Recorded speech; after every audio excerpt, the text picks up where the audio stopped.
15萬以上嘅國際賽車，竟然打輸俾中國只用3萬溝製造嘅賽車，有冇搞錯啊？喺葡萄牙 WSBK 嘅參賽入邊呢，頭一擺見到中國賽車喎，竟然冇人睇得起佢喎，因為可能太平太 cheap， 未見過一個品牌。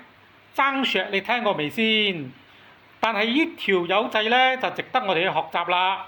喺國際賽車入邊，0.1秒都有可能輸嘅情況，依架中國賽車竟然走出咗4秒喎，激到嗰啲贊助商啊，黐喺摩多嗰啲logo都睇唔到啊，因為個相影到好似蟻仔咁細隻啊，嗰個距離同埋技術實在爭太遠啦。喺場比賽入邊，每一架摩多都大家熟悉㗎啦，都係啲老臣子，雅馬哈、漢達、杜卡迪、卡瓦薩基，就係未聽過爭石頭一擺參賽，竟然拎冠軍，仲係兩連冠，2次都拎冠軍。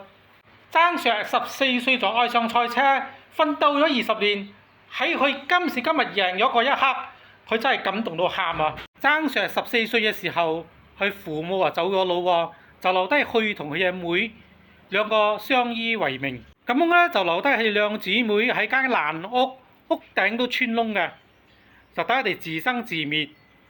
冇嘢食咧就挖番薯食谷種。咁樣爭石為咗要生存，就自己落手學識整摩多，整下咧佢就學識同人哋改裝摩多咯。當時佢揾錢都唔多㗎，根據記者嘅記錄，溝買賣，佢一日都仲剩翻8蚊雞。依一餐未搞掂，就要考慮下一餐咯。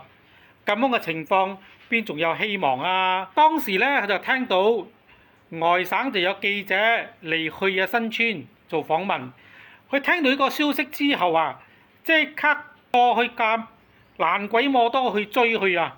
追嗰個記者啊，足追咗3個鐘。佢為咗唔可以錯過一個機會咧，就死纏爛打，到最後感動到記者冇辦法，就去採訪佢。咁樣記者問佢點解你咁中意受採訪？你知㗎啦，呢啲咁樣嘅飛車黨喺馬尼亞都大把啦。咁樣點解值得採訪？當時佢嘅希望唔係好高啫，佢只希望出邊嘅賽車手可以收留佢。進的時候沒有去做，到老了肯定會後悔。上電視不重要，但是有車隊看到我，讓我進車隊很重要。別嚇我咯！你何必這麼勉強呢？佢只不過係一個好簡單又堅持自己夢想嘅後生仔。今時今日就已經改變咗世界賽車嘅呢個壟斷。以前喺國際賽車全部都係外國牌子，唔係歐美就係日本，所以咧今次頭一次中國打破咗紀錄。